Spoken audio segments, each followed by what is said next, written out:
without further ado, I introduce you to the first panelist, Veturi Murthy.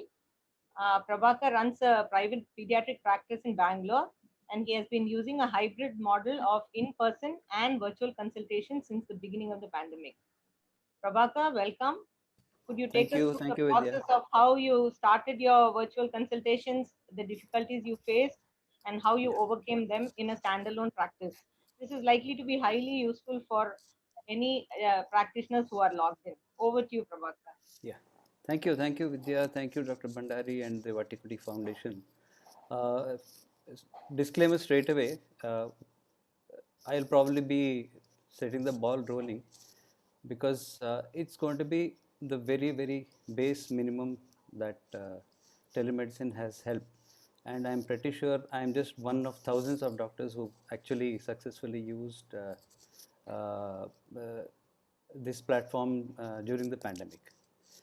Of course, as we all know, the need started off with the starting of the pandemic in India near about March when there was a lockdown, and we had to we were not sure what to do. We had to close our clinics. Even the government was not 100% sure.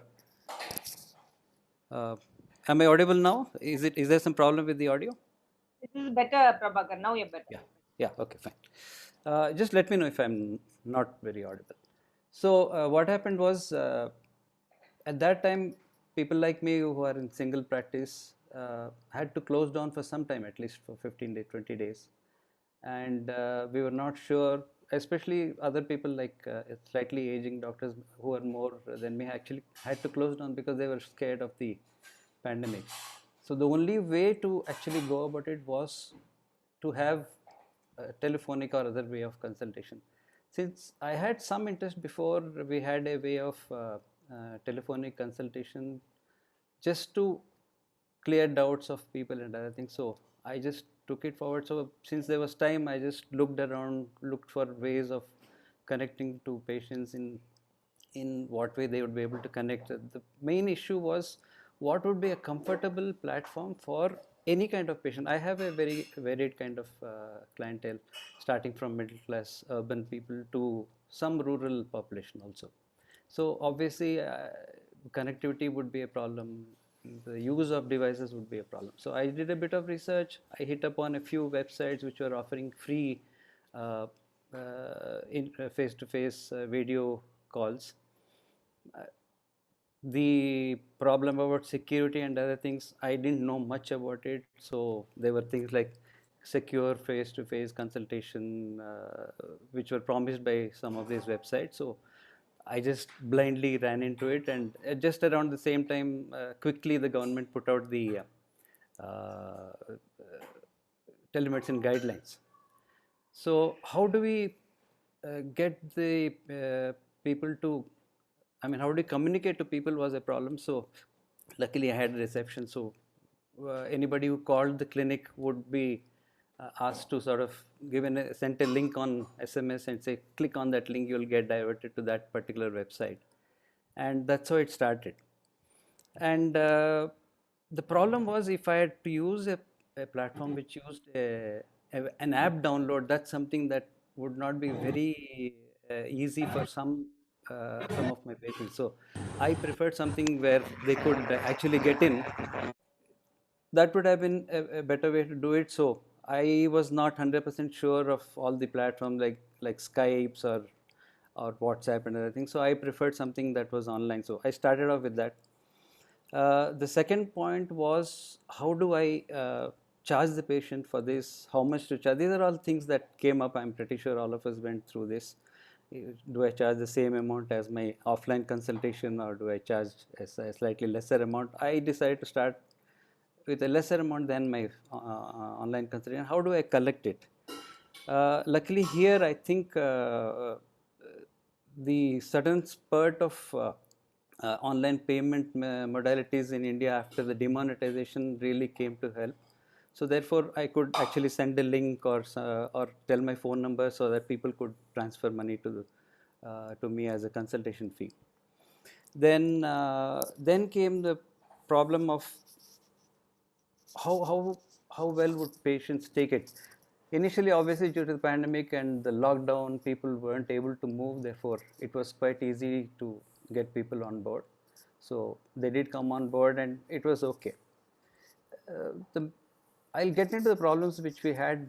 How I set it up. I just go quickly, and then I realized that initially for just a quick consultation, this was fine, but in the guidelines clearly said that we need to give a prescription and transfer it to the patient with the name clearly written, with the degree, the qualification, as well as the medical registration number. So that meant that I needed to transfer a document to the patient. That was not possible in some of these platforms. So then I looked for other things. So I gradually learned over a period of time, and ultimately with some search I settled down with one web platform.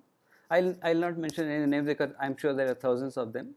Many of us have used different ones. So in this, I've settled down by about say if this pandemic started by March, I was okay, settled down by about July, August, when the real peak has started, where I was able to actually prescribe and actually, to all practical purposes, follow the guidelines.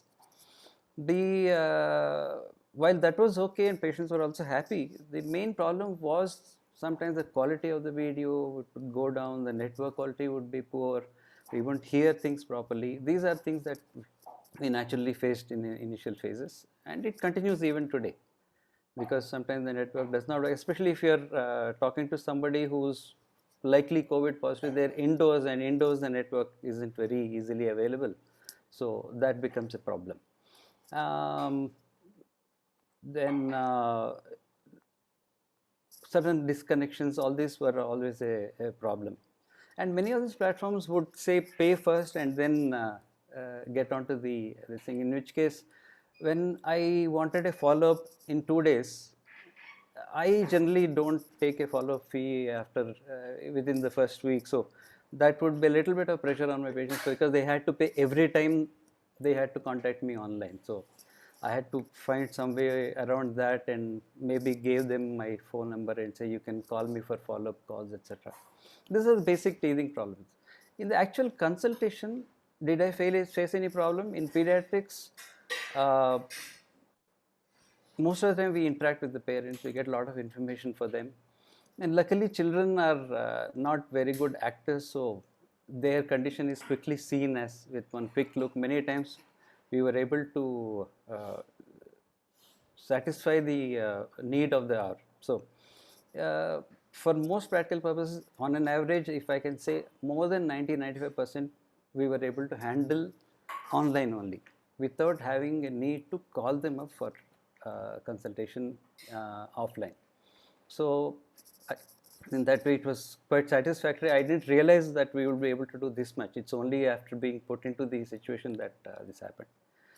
Now gradually what has happened was, I'll show you a slide later on, that as the pandemic subsided towards October, November, the people preferred to come offline, and I was not able to drive that telemedicine consultation as much as before. So because people would anyway prefer to come, and the mobility increased, and they said no, we would like to come over and see. So overall, I think if I want to make a quick comment on general practice, because my clientele are very much near to where I practice, so most people would prefer to come in person.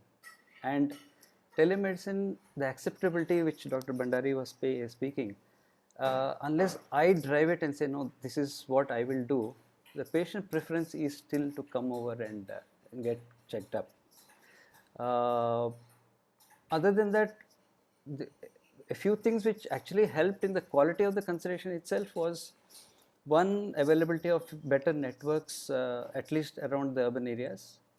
Two, with the pandemic, people have started buying pulse oximeters. I mean, few gadgets which really help, and that added to the quality of the consultation, because we know that we can get at least one important vital sign from there, even though it's not very reliable in children, especially the smaller ones, but that actually helped. So to improve the quality of the consultation and quality information we are able to exchange with the patient, probably future developments in mobile gadgets and other things which can help in more exchange of information, more exchange of vital signs, etc., might be a way of going about it. I'll just quickly show one slide. My practice went about over the last year and a half or so. On the x-axis here, y-axis here, I have the number of patients which I see, and below is the months. This is the total number of patients. I think this was just a reference. You can see that there is a marked decline in the number of patients we saw during the pandemic. And this is the total number of patients, and of course, being a pediatrician, at least quite a lot of them are actually for routine vaccinations, for which there is no option for online consultation. So, if I actually take away the routine vaccinations, you will find that the actual consultations which could have been done online or offline are in the dark blue color, and you find that this sort of followed the wave of this thing. This is the first wave, this was the second wave. Okay, so this is how it's been going. So the number of patients whom I saw offline increased when the wave came down and decreased when the wave went up. So there is a number of patients who could have been seen online also. Compared to that, the red bars are the ones whom I've actually seen online. So you can see that in April it was quite near, May it was quite near, June, July, August, September, you can find that the offline consultations slightly increased here. That was in the first wave. And then by Jan, Feb, when the wave went down, you can find that the number of patients online came down, almost disappeared. And then second wave started, and then there is suddenly rise. Even through this whole thing, you would realize that I've seen more patients offline than I've seen online. That only in May, because of the very heavy second wave, that I saw more patients offline on telemedicine than online. If you look at the ratio of patients, you will find that this is the proportion. There is only once in May that I saw more patients on telemedicine than offline. So that's the situation at the general practice level. If you have any questions, I'll just go through them. I hope I have covered whatever I wanted to cover. So, Prabhakar, we'll take audience questions at the end. We will Sure, finish no with our problem. formal thing.